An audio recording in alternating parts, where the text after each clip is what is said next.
Assalamualaikum warahmatullahi wabarakatuh. Waalaikumsalam warahmatullahi wabarakatuh. Apa kabar? Baik, nanti para peserta, kalau nanti saya tanyakan apa kabar, para peserta menjawab dengan sehat, bahagia, sukses. Bisa Bapak-bapak, Ibu-ibu? Siap. Kita ulangi. Apa kabar? Sehat, bahagia, sukses. Baik Bapak-bapak, Ibu-ibu, para peserta pelatihan kepemimpinan administrator, saya yakin dan percaya kita dalam hal pembelajaran ini adalah pembelajaran orang dewasa. Untuk itu saya minta kepada bapak-bapak ibu-ibu dalam pembelajaran tetap santai, serius, dan fokus. Sepakat? Sepakat. Ya, baik kalau kita sepakat seperti itu. Sebelum kita masuk dalam materi pembelajaran kita berkaitan dengan komunikasi efektif, saya akan mencoba memperkenalkan diri. Kata orang bijak, tak kenal maka tak sayang. Maka saya mencoba memperkenalkan diri. Nama saya Endi Aropa, saya jaksa fungsional pada Badan Diklat Kejaksaan Republik Indonesia. Materi yang akan saya sampaikan kepada bapak-bapak ibu-ibu peserta berkaitan dengan komunikasi efektif. Apa bapak-bapak ibu-ibu? Komunikasi efektif. Ya, materi ini bagian daripada agenda 2 pelatihan kepemimpinan administrator. Adapun tujuan pembelajarannya yaitu yang pertama berkaitan dengan kompetensi dasar. Apa kompetensi dasar yang akan didapatkan dari pembelajaran ini? Ya, nanti bapak-bapak ibu-ibu peserta setelah mengikuti pembelajaran komunikasi efektif ini, bapak-bapak ibu-ibu para peserta diharapkan mampu mengaplikasikan komunikasi efektif dalam dunia kerja administrator yang meliputi kompetensi mendiskusikan komunikasi efektif dalam organisasi, menjabarkan pengelolaan strategi komunikasi, dan menguraikan framing dalam membangun branding organisasi. Nah, kemudian indikator keberhasilannya yang pertama, bapak-bapak ibu-ibu peserta dapat menguraikan ruang lingkup daripada strategi komunikasi organisasi. Yang kedua, peserta dapat mendeskripsikan komunikasi efektif dalam organisasi. Yang ketiga, peserta dapat menjabarkan pengelolaan strategi komunikasi. Dan yang keempat, bapak-bapak ibu-ibu peserta dapat menguraikan daripada framing dalam membangun branding organisasi. Baik bapak-bapak ibu-ibu, itulah tadi indikator keberhasilannya. Karena itu kita masuk kepada materi pokok. Materi pokok yang pertama yaitu berkaitan dengan makna komunikasi dalam organisasi. Dalam materi pokok ini yang pertama ini ada submateri pokoknya. Submateri pokoknya terdiri dari substansi bahasan dari bahan ajar. Yang kedua, komentar dan analisis dari bapak-bapak ibu-ibu peserta terkait substansi bahan ajarnya. Kemudian yang ketiga apa?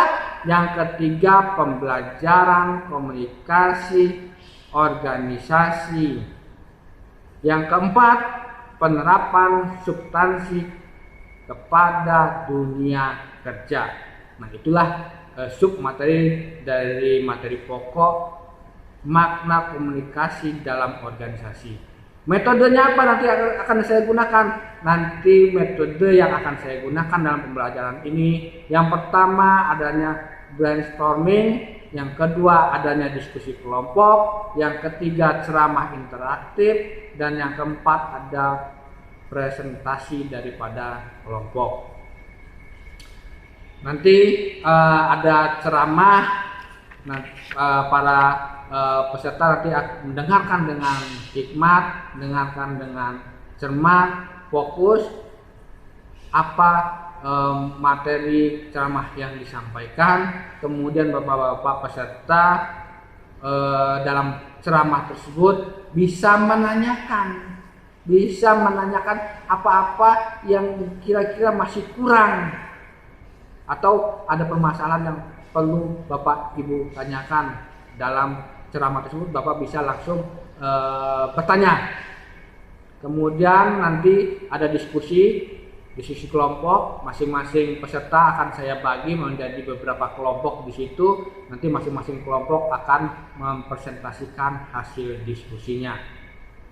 Adapun alat bantu atau medianya berupa bahan ajar, ada petunjuk diskusi, ada laptop, ada LCD, ada proyektor, kertas, spidol, dan flipchart. Baik, kita lanjut kepada materi pokok yang kedua. Apa itu materi pokok yang kedua? Materi pokok yang kedua membahas komunikasi efektif dalam organisasi. Dari materi pokok ini ada sub materi pokok. Apa saja yang dibahas? Pertama, berkaitan dengan komunikasi efektif dalam organisasi. Yang kedua, peran komunikasi efektif dalam organisasi. Yang ketiga, fungsi daripada komunikasi dalam organisasi. Yang keempat, indikator komunikasi efektif di dalam organisasi. Kemudian yang kelima, bentuk dan jenis komunikasi organisasi. Dan yang kelima, arah daripada komunikasi organisasi. Metodenya nanti yang akan saya sampaikan dalam pembelajaran ini dalam materi pokok yang kedua, ya. Yang pertama adalah ceramah interaktif, tanya jawab, ada brainstorming, ada diskusi. Nanti dalam ceramah interaktif, Bapak Ibu apabila ingin ada yang ditanyakan, segera tanyakan. Jadi tidak menunggu ceramah selesai baru ada tanya jawab, tidak. Tatkala masih ada dalam ceramah, Bapak-bapak Ibu ada yang ingin tanyakan, silahkan untuk bertanya. Alat bantu atau media yang digunakan yaitu nanti ada video, ada pemutaran film pendek, ada bahan tayang, ada laptop, LCD, ada proyektor, kertas, spidol, ada flipchart. Nah, kemudian materi yang ketiga. Apa itu materi yang ketiga? Yang materi ketiga berkaitan dengan pengelolaan strategi komunikasi. Saya ulangi, pengelolaan strategi komunikasi. Apa saja submaterinya? Yang pertama ini berkaitan dengan dari pengertian daripada strategi komunikasi organisasi. Yang kedua, proses komunikasi dalam organisasi. Yang ketiga, pendekatan komunikasi organisasi. Yang kelima, ada 10 strategi komunikasi organisasi. Dan yang terakhir, hambatan. Jadi hambatan dalam komunikasi organisasi. Dan dalam pembelajaran ini nanti metodenya yang saya akan gunakan adalah ceramah interaktif, tanya jawab, dan role play. Nanti bapak-bapak ibu-ibu akan melakukan role play di situ. Bapak-bapak ibu-ibu peserta akan memperankan perannya masing-masing sesuai dengan naskah nanti kalau sudah dibuat. Adapun alat bantu atau media yang digunakan, yang pertama berkaitan dengan tentu juga harus ada PowerPoint, ada laptop, ada LCD, ada whiteboard, ada kertas, flipchart. Tentu yang tidak kalah penting adalah naskah. karena nanti bapak-bapak ibu-ibu akan berbagi peran di situ. Oleh karena itu naskahnya harus sudah disiapkan. Baik bapak-bapak ibu-ibu para peserta, yang keempat adalah berkaitan dengan framing dalam membangun branding organisasi. Dalam materi pokok kita ini yang keempat ada sub materi pokoknya. Apa saja sub materi pokoknya? Yang pertama, strategi komunikasi dalam membangun branding organisasi. Itu yang pertama. Yang kedua apa? Yang kedua, unsur-unsur daripada branding. Kemudian framing dalam komunikasi branding organisasi. Kemudian peran media sosial dalam membangun branding. Dan yang terakhir, analisis terhadap framing dalam branding organisasi. Metode yang akan digunakan dalam pembelajaran ini berupa ceramah interaktif, ada tanya jawab, ada brainstorming, ada diskusi kelompok, dan nanti ada presentasi kelompok. Jadi setelah para peserta ini mendiskusikan di dalam diskusi kelompoknya masing-masing, hasil dari diskusi tersebut para peserta sesuai dengan kelompoknya masing-masing akan mempresentasikan di depan. Adapun alat bantu atau media yang digunakan adalah yang pertama ada video, ada pemutaran film pendek di situ, ada PowerPoint, laptop, LCD, proyektor, kertas, spidol, dan flipchart. Itulah materi-materi yang akan saya sampaikan berkaitan dengan komunikasi efektif. Baik, bapak-bapak, ibu-ibu peserta, nanti saya akan tanyakan kepada ibu-ibu, bapak-bapak sekalian, para peserta sebagai umpan balik dari saya atas materi-materi yang telah saya sampaikan. Dari kesimpulan yang kita dapatkan dari materi komunikasi efektif ini adalah komunikasi efektif sebagai bagian penting dalam mensukseskan visi dan misi organisasi. Visi misi organisasi itu perlu dikelola dengan mengembangkan brand dan branding dari produk organisasi agar dapat dirasakan oleh para pelanggan. Kaitan dengan mata diklat yang lain, mata diklat ini sangat penting sekali karena mata diklat inilah output daripada agenda 2. Kemudian bapak-bapak ibu peserta, saya akan